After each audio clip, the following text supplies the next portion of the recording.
Nos quedamos aquí, acabamos de ver a grandes rasgos lo que era el porfiriato, más o menos qué es, cómo empezó, pero aquí vamos a ver ya, vamos a entrar en materia aquí a aspectos económicos, sociales y culturales. Económicos quiere decir cómo funcionaba el dinero, sociales, cómo era la gente, y culturales quiere decir pues cómo eran las artes, cómo era la música, cómo eran el comportamiento también, porque acuérdense que cultura, aparte de las artes, también son las cosas que vienen de fuera, estas costumbres también, ¿no? Entonces, eso es entre lo social y lo cultural. Dice, durante las décadas, porque ya vimos que fueron 3 décadas, México se industrializó conforme a la filosofía positivista. Siempre que vean positivismo, relaciónenlo con el porfiriato, pero acuérdense que no lo trajo don Porfirio. Este lo trae Benito Juárez y Lerdo de Tejada. Es parte de la filosofía liberal que está muy de moda en Europa, ¿no? Y tiene que ver con la ciencia, ¿no? Entonces, con esto, México se va a empezar a industrializar y al ritmo de un modelo tecnológico foráneo. O sea, ¿qué quiere decir tecnológico foráneo? Que, como mencioné ahorita, que los extranjeros, los foráneos, la gente de otros países va a traer su tecnología que aquí no tenemos todavía. El ferrocarril, que en esta época, acuérdense que acaba de empezar, bueno, no es cierto, no acaba de empezar, pero está siendo muy importante la revolución industrial, que es esto del vapor, los barcos de vapor, los trenes, todo esto es relativamente nuevo. Y esto sirve para conectar los centros industriales con las fronteras. Aunque el sistema férreo, o sea, que es el de ferrocarril, se construyó principalmente con la tecnología inglesa.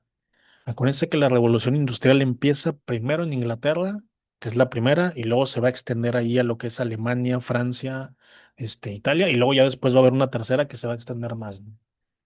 El Estado mexicano adquirió 51% de las acciones del ferrocarril, o sea, cuando es uno más, 1% más de la mitad, pues es que ellos son dueños, ¿no? Esto no es muy bueno tampoco porque es como decir, bueno, el otro 49% pues es de las empresas extranjeras, pero ese 1% hace es una estrategia económica de, pues yo como país sigo siendo el dueño de lo que son las líneas de tren. La minería, la industria petrolera y la hidroeléctrica, los textiles, entre otras, representaron un periodo que significa vigoroso, muy fuerte, o sea, un periodo muy importante de industrialización. Pero este sistema económico se realizó con base en el financiamiento y la tecnología de potencias extranjeras, principalmente Inglaterra, Francia y Estados Unidos. Van a venir otros más, van a venir muchos alemanes, muchos holandeses, muchos españoles, pero principalmente estos tres, ¿no? Y esto generó una profunda dependencia económica de México porfirista frente al capital foráneo. Dependíamos de que los extranjeros siguieran trayendo su dinero y sus empresas y su tecnología. Sin ellos, el país obviamente se iba a volver a caer, ¿no? ¿Y cuáles fueron las principales áreas de crecimiento industrial? Mucha gente piensa que el porfiriato todo fue malo. Socialmente creo que sí, socialmente sí fue, ahorita lo vamos a ver, pero como estamos viendo, económicamente, aunque tenemos esta desventaja, de que casi todo capital extranjero, pues el país está creciendo, se están generando empleos no muy bien pagados, pero el país está mejor de lo que nunca había estado desde que había sido independiente. Desde 1821 el país no había crecido, al menos económicamente tanto. Entonces, ¿qué fue lo principal? El tren, el ferrocarril, el petróleo. El petróleo relativamente aquí o sea, el petróleo ha existido durante millones de años ahí en el fondo de la tierra, pero el uso del petróleo es nuevo. Antes se usaba carbón, se usaban otras cosas, pero ahora el petróleo hasta la fecha se sigue usando porque genera muchos combustibles y se puede usar de muchas formas, ¿no? La electricidad, que en esta época también es nueva, acuérdense que estamos a finales de 1800, principios de 1900. Edison acaba de inventar la bombilla eléctrica, Nikola Tesla también acaban de inventar apenas la luz eléctrica, por eso dice que la electricidad, ¿no? La minería está aquí desarrollándose también. La producción cervecera. Yo soy de aquí de Monterrey y aquí está la Sociedad Cuauhtémoc y famosa que es cervecería y también se hizo por estos años, ¿eh? Creo que se hizo en 1889, algo así, Porfiriato. El telégrafo. El telégrafo, que también es un invento relativamente nuevo, lo va a traer don Porfirio aquí a México y aquí también va a establecer redes de telégrafo. Muy importante el telégrafo en esta época. El enequén, quien de ustedes ya han de conocerlo, pero quien de ustedes no se le haga familiar esa palabra, el enequén es, si no me equivoco, es una forma o es una de estas variantes de planta como el agave, pero el enequén también se usa para un montón, las fibras del enequén se usan para infinidad de cosas, ¿no? Y luego, de hecho, una de estas es la que estamos viendo aquí, el hilado y los textiles, o sea, las telas. La actividad económica se complementó mediante un sistema financiero a través de un banco nacional y el Banco de Londres, o sea, extranjero, ¿no? Promotores de la inversión de fuera, también del ministro de Hacienda a cargo, José Yves Limantour, o también José Yves de Limantour, ¿no? A partir de 1893. Fue iniciativa de él, este nombre sí apréndanselo, apúntenlo, José Yves Limantour. Hay fotos de él y hay muchas imágenes de él. Le decían el genio de las finanzas, ¿no? Ya ven que decían que el Porfiriato tenía científicos, así les decían, porque les dije que don Porfirio ponía gente que le sabía lo que hacía en cada puesto y José Yves Limantour, pues era un economista que de hecho venía de haber estudiado en Europa, pues, conocía mucho tanto de economía. Acuérdense que hay muchos tipos de economía, ¿eh? Hay muchos tipos también de filosofía económica y Limantour es una persona que está muy preparada. Entonces, él es el que suprime el cobro de gabelas, que es como un impuesto. Las gabelas son un impuesto que se le ponen también a cosas que tienen que ver con el mercado, al Estado, para de esta manera agilizar el tráfico mercantil, o sea, del mercado al interior del territorio nacional. También fomentó la infraestructura ferroviaria, o sea, las líneas de tren y portuaria de México y la exportación de materias primas. O sea, vamos a producir aquí cosas y aparte vamos a venderlas en el extranjero. La inversión de capitales extranjeros se remonta hacia 1880, cuando la deuda exterior, ¿sí se acuerdan? Esa deuda que don Benito le dijo ahí a Inglaterra, España y Francia que les iba, oiga, no se los voy a pagar un ratito y eso hizo que vinieran aquí a cobrarnos. Bueno, es la misma deuda, esa deuda externa que tiene México, que aquí eran 192 millones de pesos, que en esta época es una barbaridad, bueno, todavía lo es, motivo por el cual se hizo necesario ofrecer concesiones muy ventajosas a la inversión foránea. En pocas palabras, yo soy México, imagínense que ustedes son Inglaterra. ¿Con qué cara yo te digo, oye, ven, invierte en mi país? Te voy a estar cobrando obviamente impuesto y tú dices, oye, pero tú me debes mucho dinero, no tienes una deuda conmigo, ¿no? Entonces, a eso se refieren. Como había una deuda externa muy fuerte, fue necesario hacerles concesiones a esos inversionistas foráneos o extranjeros, ya que para principios del siglo XX la deuda externa en México se había elevado, miren nada más, a más del doble de lo que les había dicho ahorita, a 400 millones de pesos, lo cual demuestra que el modelo económico porfirista no logró la solvencia financiera. Lo que hizo don Porfirio fue que hizo crecer al país, pero a costo de un endeudamiento, ¿no? Hacia 1900, el ministro de Hacienda, este mismo que dije ahorita, José Yves de Limantour, dispuso la devaluación monetaria para ajustar el flujo de capitales foráneos ante la caída de los precios de la plata, ¿no? Esta, esto fue muy bueno, porque ¿qué decía? Oye, voy a devaluar mi moneda para ajustar el flujo de dinero que viene de afuera, porque pues van a caer los precios de la plata. Aquí no lo mencionan, pero José Yves Limantour también hizo algo muy inteligente que fue amortizar la deuda. La deuda externa la va a amortizar, o sea, que va a decir, oye, vamos a juntar, lo voy a decir muy rápido, pero voy a juntar los intereses más la deuda, de una vez los vamos a poner así juntos y te los voy a ir liquidando a un plazo más largo, pero para que la deuda no se haga más grande, ¿no? Eso tiene algunas desventajas, que es que luego no la puede uno reformular, pero la ventaja es que la deuda se amortiza. Esa es una de las cosas también inteligentes que va a hacer, ¿no? La atractiva política económica de Limantour logró la conversión de la deuda externa para atraer inversión foránea y la consolidación. O sea que usó la deuda a su favor, ¿no? El costo económico de México, aquí viene lo que ya vimos, la dependencia económica ante el gran capital transnacional y esto no lo había mencionado porque ahorita vamos para allá, la severa explotación laboral. Aquí, acuérdense que no hay sindicatos, no hay jornadas de 8 horas, no hay aguinaldo, no hay prestaciones. O sea, trabajar en esta época, en toda esta industria, obviamente es muy mal pagado y hay una explotación brutal que ahorita vamos a ver. La hacienda porfirista, así se le llama a esto que vamos a ver aquí, ¿no? En diversas regiones de México subsisten enormes haciendas de arraigo porfirista. ¿Qué es eso? Unidades productivas agrícolas, rurales que son del campo, que permanecen como un testimonio arqueológico del trabajo forzado de campesinos mexicanos. Estas pertenecieron a señores hacendados, que eran estos caciques, estos señores latifundistas, pero eran nacionales o extranjeros. Se aplicó con rigor, o sea, con fuerza, esta ley que ya la habíamos visto. Es una de las tres leyes que les van a preguntar siempre en el examen. Esta es la ley Lerdo, acuérdense, la ley de desamortización de tierra en manos muertas, ¿no? O sea, si se acuerdan que lo vimos, ahí está el video. La ley de desamortización es la ley Lerdo, acuérdense que son tres. Ley Juárez, tribunales, es el que separa los tribunales. La ley Iglesias, que es la que suprime el cobro de bautizos, de bodas, todo eso. Y la ley Lerdo era la que quitaba tierras, o sea, quitaba terrenos que estaban en manos de la iglesia o que ellos consideraban en manos de gente que no tiene documentos, ¿no? Entonces, todo esto, como el Estado se lo va a apropiar, se lo va a dar o se lo va a vender o se lo va a dar como concesión a estos extranjeros con los que están endeudados con la condición de que vengan aquí a usarlos para invertir en ellos y van a hacer haciendas. Y en estas haciendas, pues obviamente va a pasar esto, que estos caciques, de hecho la palabra cacique no es mala, pero la palabra cacique, ¿qué significa? Ya es algo malo, ¿no? Esto viene de esta época. Un cacique es un dueño de una tierra, es un señor feudal.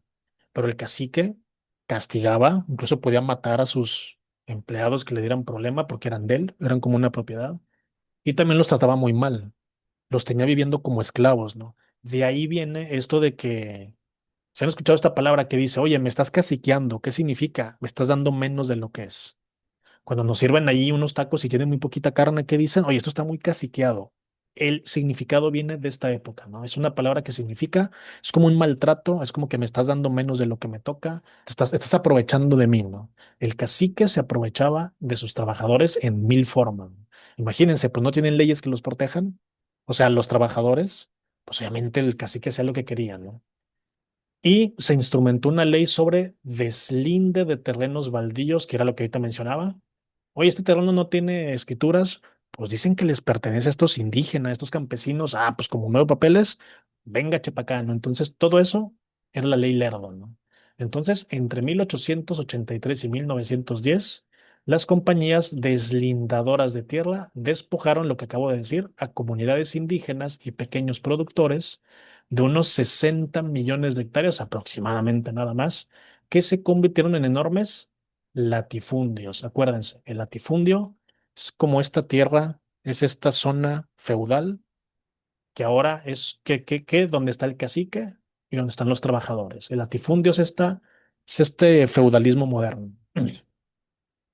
Las contradicciones sociales, esta es la palabra importante, no económicas, no culturales, sociales, en el México porfirista. Mucha gente, muchos historiadores que saben mucho, siempre me han dicho a mí, el porfiriato tiene lo mejor y lo peor de la historia de México. Por eso, esta palabra es muy importante, que son contradicciones. Si yo me enfoco en lo social, que para mí es lo más importante, pues claro que es negativo, ¿no? Pero si me enfoco en lo económico, fíjense que aún con lo que ahorita mencionamos, de esa dependencia de mercados extranjeros, económicamente el país no había estado mejor nunca, ¿eh? Sí, ha costado una deuda, pero es una deuda bien usada, es como una deuda a la que sí se le sacó un provecho, porque ya ven, hay gobiernos, ven, no crean que le tiro un partido, todos los partidos que hacen se endeudan y no hacen nada de provecho, nomás se endeudan para ellos quedarse con el dinero, ¿no? Aquí hay un endeudamiento y es para que el país crezca, es para que crezca la industria, ¿no? Como no había crecido nunca, ¿no?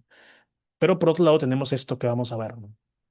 El México porfirista fue un país que vivió las contradicciones, bueno, aquí dice contracciones, bueno, sí, también, las contracciones de la revolución industrial y se distinguió por marcados contrastes. Estos son un contraste es como una contradicción o un contraste es como cuando algo es muy diferente a otra cosa. Entre el desarrollo industrial urbano O sea que las ciudades se desarrollaban muy, muy, muy rápido. Uno podía ver así casas muy grandes, edificios, y el abandono rural, o sea, el abandono del campo. Abandono no tanto económico, sino social, que era lo que ahorita decía, ¿no? Ah, tú eres el cacique, este es tu latifundio, esta es tu tierra. Ahí te van trabajadores, casi siempre eran indígenas, era gente que a veces no sabía leer ni escribir, y era como que, pues, haz con ellos lo que tú quieras. Tú lees la ley, tú decides, y por eso les comentaba ahorita, que por eso la gente los explotaba, ¿no? Ese es el abandono rural al que se refiere, ¿no? Y la concentración de la riqueza en una pequeña oligarquía. ¿Qué es una oligarquía? Donde mandan los poderosos, donde mandan los que tienen dinero, ¿no? Oligarquía de inversionistas extranjeros y sí algunos mexicanos que pues les empezó a ir muy bien, ¿no? En contraposición a los agudos niveles de pobreza. Imagínense la pobreza extrema que hoy hay en México, pero aquí era una cosa muy extendida. Y explotación obrera y campesina. Se fijan, es una cosa con otra. En las ciudades parece que el país es muy rico, pero uno se aleja tantito y había pobreza por todas partes. El obrero y el campesino eran explotados, no tenían derecho a nada, no tenían prestaciones, no tenían incluso un sueldo digno, no tenían jornadas de 8 horas, eran de 12, 14 o hasta 16 horas, y una modernización que replicaba los estándares extranjeros. Don Porfirio estaba obsesionado con Francia y él quería que México fuera como Francia. Entonces, él pensaba que al traer inversionistas y que el país quisiera, él pensaba, ah, ya somos como Francia, ¿no? Por eso dice eso. Quería replicar es como copiar estándares extranjeros. Pero el problema es que Francia era socialmente el país más avanzado. ¿Sí se acuerdan que lo vimos en la Revolución Francesa? Socialmente era el país más avanzado. Y México no lo era y hasta la fecha no es un país socialmente muy avanzado, ¿no? Entonces, no puedes copiar el sistema de un país que está desarrollado en uno que no lo está, no va a funcionar. Pero y él lo intentó hacer. Aparentemente sí lo era, pero ¿qué sucedía? Mantenía en condiciones precarias y marginales.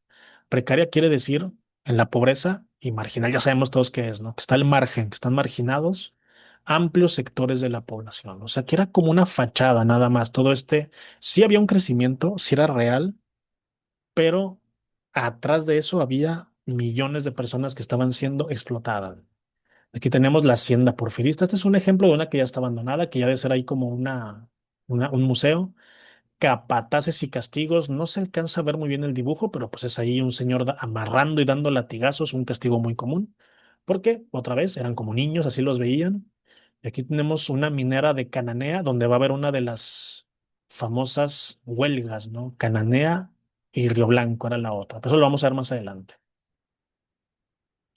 Dice, numerosos estudios de carácter histórico, testimonios periodísticos y fotografías de la época, que hay muchas, permiten reconstruir principales características de la explotación laboral dentro de estas haciendas, ¿no? Eran, no es una exageración, si lo es, quien de ustedes lo haya leído tantito lo sabrá, eran verdaderos campos de concentración. ¿Cómo los podemos advertir en el reportaje? Este es un libro muy famoso que sí, en muchas librerías ahí lo pueden ver, México Bárbaro de John Kenneth Turner, donde habla de este México antes de la revolución porfirista, ¿no? Es el caso de Valle Nacional Oaxaca y otras haciendas productoras de Nequén en Yucatán, toda la zona industrial del centro del país y la industria minera que les dije, fíjense el nombre, Cananea Consolidated Copper Company, o sea, extranjeros, ¿no? Propiedad norteamericana en el estado de Sonora. Esto era como una hacienda, pero era una minera, o sea, era una empresa, pero lo mismo. Los dueños extranjeros pagaban lo que querían, hacían lo que querían con los trabajadores, o sea, por eso dice que eran como campos de concentración, ¿no? En factorías y haciendas porfiristas se combinó la esclavitud, que así era, el sistema de raya, que ahorita vamos a ver qué es, y el peonaje. Muchos trabajadores llegaban como presos políticos. Ah, porque claro, si ustedes eran si ustedes criticaban al gobierno, si ustedes eran como que personas que eso no les gustaba, o eran periodistas, o eran políticos en otro país contrarios a este régimen y llegaban aquí, ustedes ahora van a ser como criminales. Entonces, una manera de castigarlos era mandarlos a estas haciendas como esclavos, condenados a morir sobreexplotados. Eso mismo pasaba en los campos de concentración, tanto los alemanes como los rusos, porque había en varias partes, ¿no? Otros eran víctimas de segregación racial. Acuérdense que la palabra segregación la vimos en biología. Segregar es cuando separan por, ay, tú eres morenito, tú vas a hacer ese trabajo, tú eres blanquito, tú eres indígena, pues tú eres mestizo. Entonces se iban separando. Eso es la segregación racial. ¿Cómo ocurrió con la tribu Yaqui o con los mayas en el sureste de México, que los masacraban, pues, los trataban diferente, pues porque eran indígenas puros, ¿no? A las mujeres se les obligaba la reproducción y sus hijos nacían en condición de esclavitud, porque pues obviamente, si tú eres mujer y eres mi esclava, oye, pues si yo hago que te reproduzcas, pues tus hijos van a ser esclavos míos, mira qué padre, ¿no? Y así mis hijos van a tener esclavos también, ¿no? Principales mecanismos de explotación laboral porfirista. El trabajo forzado, que les dije era un castigo para criminales, pero también para opositores al régimen. El sistema de raya. No sé si ustedes conozcan este término, las tiendas de raya. Si alguien sabe, ahorita lo pueden escribir, ¿eh? Yo les voy a decir lo que yo he leído. Seguramente ustedes saben, alguien de ustedes puede saber más. Se le dice tienda de raya. La palabra, el término, es porque mucha de la gente que trabajaba en este sistema, o sea, en estas haciendas, en estas empresas, no sabía leer ni escribir. Entonces, cuando uno firmaba, uno tenía que firmar pues para decir que había cobrado su sueldo, porque les daban un sueldo, era miserable, pero les daban un sueldo. Entonces, como muchos no sabían leer ni escribir, pues les decían, pues pon una raya ahí, ¿no? Esa raya nada más como que para que diga que tú sí cobraste, ¿no? De ahí viene el término, ¿no? Tienda de raya, gente que no sabe leer ni escribir, pues pinta tu rayita, ahí está, esa es como tu firma, ¿no? O sea, no nos importa quién seas, no nos importa tu nombre, esa rayita dice que cobraste, ¿no? Dice Alicia, eran los Oxxos de esa época, sí cierto, pero se aprovechaban de la ignorancia y esas deudas crecían con... Es cierto, qué buen comentario este que dice la compañera. Esas deudas crecían con generaciones, es correcto. Ya ven, les dije que seguramente sabían más que yo y es cierto. Crecían con generaciones, formaban con una raya. No sé si era la misma raya a la que yo me refiero, seguramente es otro término, pero sí, sí, sí, se me hace muy lógico. Yo sabía que venía de ahí el término, porque pues firmaban con una rayita, pero esto es cierto, ¿eh? Esto es cierto. Yo entendí formaban, pero sí firmaban. Pero esto que menciona Alicia es muy importante. Ahorita les mencioné que a las mujeres las obligaban obviamente a tener más hijos, pues porque eran más esclavos, ¿no? Pero muchas veces, aunque uno no fuera un esclavo, un trabajador adquiría deuda, obviamente, pues porque necesitaba comer. Entonces podían pedir fiado y se hacían de una deuda, pero cuando moría la deuda pasaba a sus hijos. Y es cierto lo que menciona la compañera, había deudas que pasaban de generación en generación, ¿no? Porque acuérdense que esto duró 30 años. Duró 30 años, un poco más de 30 años, y pues sí, sí pasaba de generación en generación. Dice Isabel, les pagaban con una moneda de la hacienda y solo allí podían comprar. Justo para allá iba. Es correcto esto que menciona Isabel Ortiz, ¿no? Ahí tengo fotos yo por ahí, todavía existen monedas de esas, ¿no? Que eran unas monedas donde decía, pues esto vale por un kilo de frijol, esto vale por un kilo de maíz, esto vale por un kilo de arroz, ¿no? Eso apenas iba para allá. En las tiendas de raya no les pagaban obviamente con dinero, les pagaban con estas moneditas que la compañera menciona, que eran unas monedas tal cual. Y esas monedas nada más las podían cambiar en las tiendas que estaban. Esas también le dicen tienda de raya. Entonces era el sistema de raya que tenía sus tiendas de raya. Es como mencionan, imagínense que ustedes trabajan en un Oxxo y no les dan dinero, sino que les dan vales por cosas que nada más pueden comprar en ese Oxxo. El problema es que para ustedes como trabajadores todo está más caro. Entonces, todas las cosas que estaban ahí valían mucho más porque no tenían otra opción. Ustedes no podían, como no tenían dinero, y esas moneditas no valían en ninguna parte más que en esa tienda. Ustedes no eran libres, eran esclavos. No podían salir a comprarse, por ejemplo, una camiseta o no podían salir a comprarse unos guaraches o unos tenis. No, es nada más lo que te estoy dando aquí. Ustedes elegían qué moneditas agarrar, qué les hacía falta y las cambiaban ahí mismo. O sea, era un sistema prácticamente de esclavitud donde yo te digo, no, hombre, no eres esclavo si te estoy pagando. Mira, aquí está, tú puedes hacer lo que quieras con tus moneditas, ¿no? Pero pues nada más eran válidas ahí, ¿no? O sea, esclavitud, pero ya en el siglo XX, ¿no? Capataces. ¿Quiénes son los capataces? Pues son los caciques. son los dueños de las haciendas. Eso se les decía capataces, ¿no? Eran esos que tenían su látigo y ahí andaban ahí. Castigos y cárceles, no nada más para criminales, como dije, también para opositores. Ah, me estás criticando, eres de un periódico que está criticando esto, pues te castigo y te envío una de esas. Fíjense lo que dice aquí, no dice salario mínimo, salario ínfimo, que quiere decir que el salario era una cosa bajísima que no servía, por eso se endeudaban, como menciona la compañera, por eso tenían que tener deudas. Una jornada laboral extenuante, porque eran jornadas, según lo que he leído, variaban entre 10 hasta 18 horas. Imagínense, pues nada más trabajaban y nada más dormían y luego otra vez a chambear. El trabajo infantil, lamentablemente, hay fotos, muchas fotos y muchos documentos de esto, niños trabajando, y niños trabajando en minas, niños trabajando en el campo, porque no hay leyes laborales y tampoco hay leyes, este, no hay leyes que regulen el trabajo, ni siquiera el de los adultos, pues menos el infantil. Entonces, si un niño ya podía cargar, pues órale a trabajar, ¿no? Y eso se lo debemos al último que viene aquí, ¿no? La ausencia de leyes laborales. No hay leyes laborales, no hay un, ¿cómo se dice? No hay un tribunal que ampare a esta gente. Si ustedes se quejaban, pues ¿con quién iban?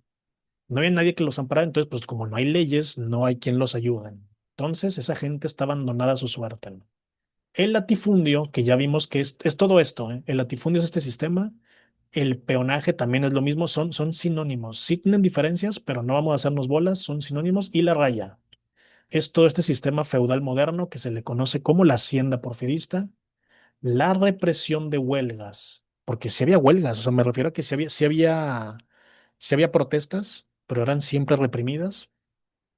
Las guardias rurales, así les decían, los cuerpos de rurales, los castigos y los capataces fueron prácticas de control y sobre todo sometimiento de esta gente, de este masa se refiere a grupos de gente explotados, obreros y campesinos en el México porfirista. Entonces alguien puede decir, oye, pues yo veo que el país funciona bien y yo veo que ya hay muchos trenes y telégrafo y tienes muchas tecnologías, pues sí, pero el precio era este. Este que estamos viendo aquí era el precio. Y vamos a ver rapidito la cultura. La cultura del México porfirista dice, en contraposición a la marginación social que ya vimos que era brutal, y lamentablemente esto era más del 80% de la población la que vivía así, ¿eh? Se me hace que más, se me hace que todavía más. Entonces, ante esta marginación social, a esta miseria y alto índice de analfabetismo, porque pues a este gobierno no le convenía que la gente estudiara, pues ¿para qué? Durante la dictadura porfirista, la arquitectura de la época se distinguió por elegantes y suntuosos. Suntuosos es como que lujoso, es como muy lujosos edificios que embellecieron la vida urbana. Por eso les decía, el extranjero iba a la ciudad y decía, uy, mira la catedral, uy, mira este palacio, mira el Palacio de Bellas Artes, que de hecho se va a empezar a construir aquí en el Porfiriato. Construcciones que después fueron adoptadas para usos públicos por los gobiernos emanados de la Revolución y que hoy forman parte de un patrimonio histórico, como el Monumento a la Revolución, que originalmente no era para eso, como el Palacio de Bellas Artes. La influencia francesa, esto apúntenlo. Es pregunta de examen digo, muchas cosas que hemos visto lo son, pero he visto muchas versiones que preguntan cuál era la influencia durante el Porfiriato. Obviamente es europea, pero europea son muchos países, principalmente es francesa. Ahorita lo dije muy rápido, don Porfirio se creía francés. Él se lo que hoy, ya ven cómo hoy hay gente que usa filtros cuando se toman fotos ahí, la selfie. Bueno, don Porfirio ya lo hacía en esta época, él se polveaba, él se ponía así como que talco, no me acuerdo, porque quería verse más blanco, ¿no? Él ya lo hacía, ¿no? ¿Por qué? Porque él quería ser europeo, él se sentía que era de allá, ¿no? Entonces, él tenía mucha influencia de Europa, él quería francesar a México, quería que México fuera moderno como Francia, ¿no?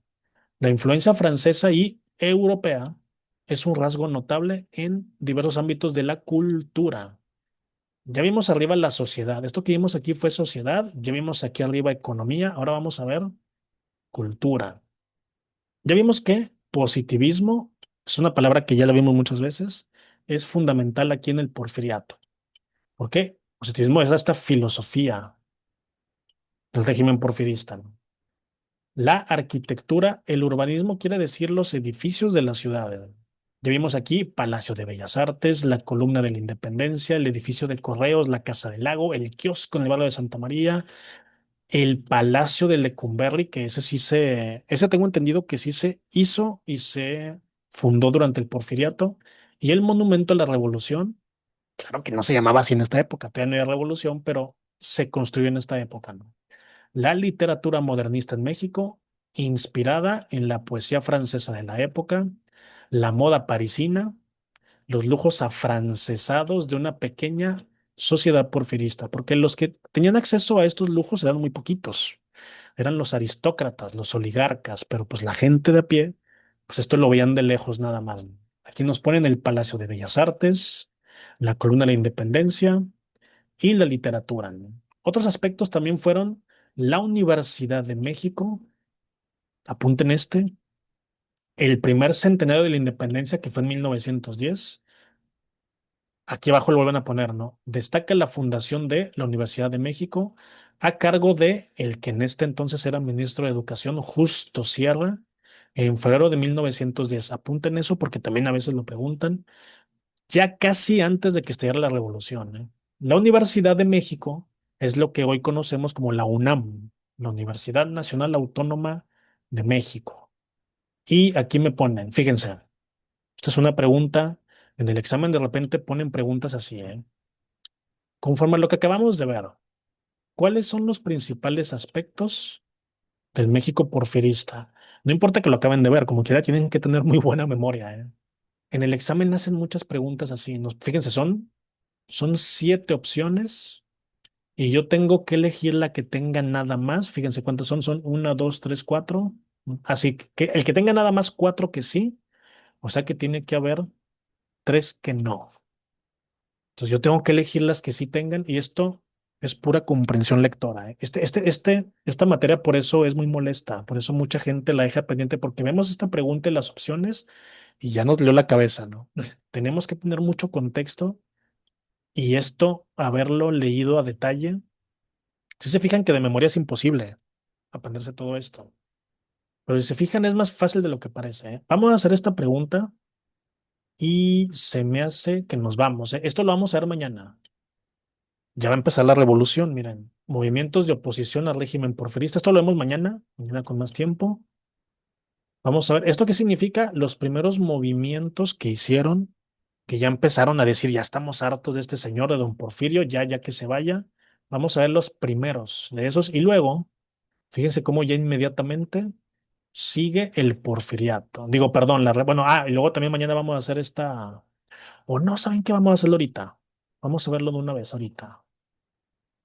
Vamos a hacer este cuestionario ahorita en un ratito y ya mañana se me hace que vamos a empezar a ver Revolución Mexicana.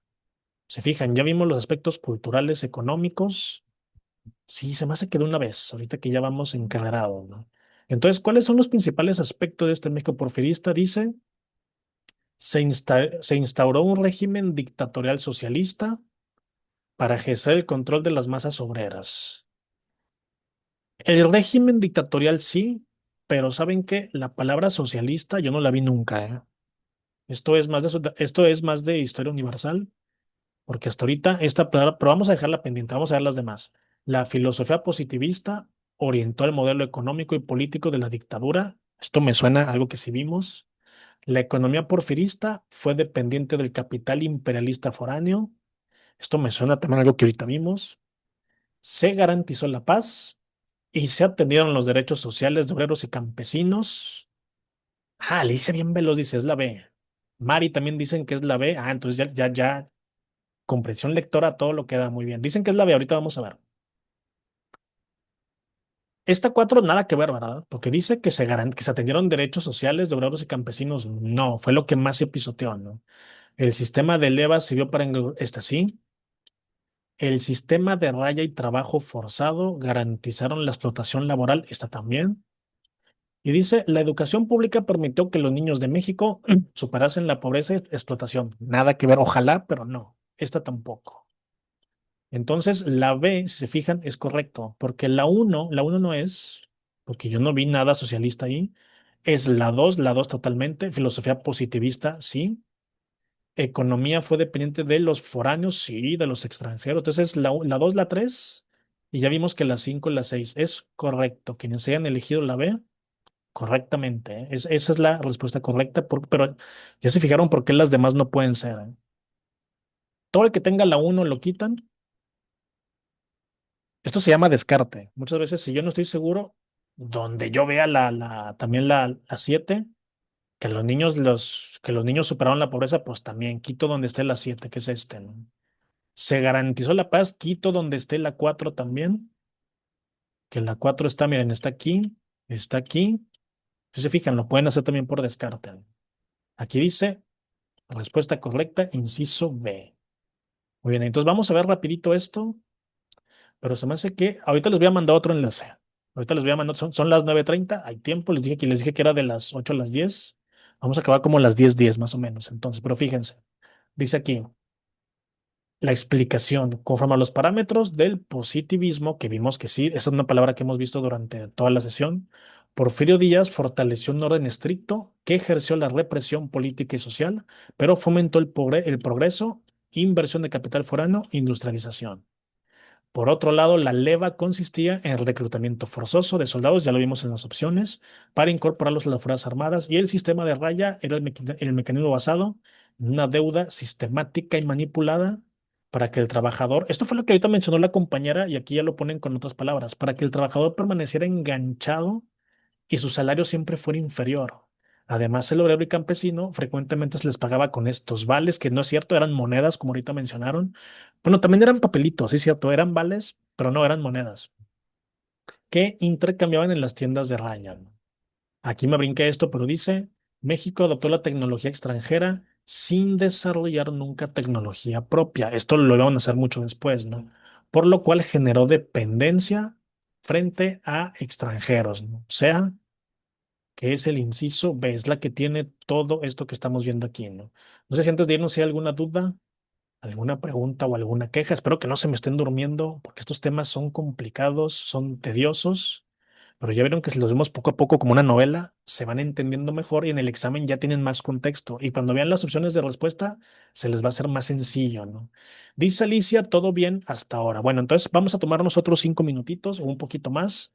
Ahorita les voy a mandar otro enlace y vamos a ver, se ha hecho que mañana, pero una vez, los primeros movimientos de oposición, o sea, de gente que ya esto ya le empezó, porque esto obviamente iba a tener un límite. Y vamos a hacer este cuestionario que viene aquí, ¿eh? Son muchas preguntas, no las vamos a hacer todas. Y ya mañana ya empezamos con la Revolución Mexicana, ¿no? Ya vamos avanzando. Este tema del porfiriato es complejo. Mucha gente asocia al porfiriato como que son muchas cosas malas, pero ya vieron que hubo cosas, no voy a decir buenas, pero sí en las que al menos el país sí se destacó un poco. Hubo cosas buenas y cosas malas, que es el contraste del porfiriato. Pero bueno, ahorita lo seguimos viendo. Ahorita, en unos momentos, les mando el enlace de la última hora y ahorita se los mando.